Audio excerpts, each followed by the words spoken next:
প্রতি বছর 12ই বৈশাখ লালদিঘি মাঠে ছুটে আসেন এসব বলি, অনেকটা নেশার টানে। নিজের বয়সও ভুলে যান অনেকে।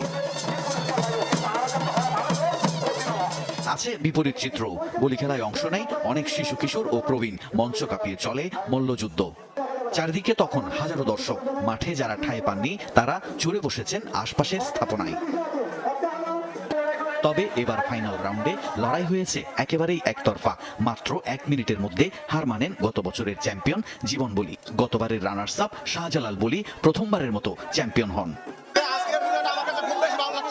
আমার টার্গেট ছিল আজকে আমি চ্যাম্পিয়ন হব। ঠিক আছে, আল্লাহ মাতা মনে করেন আপনারা আপনাদেরকে ধন্যবাদ।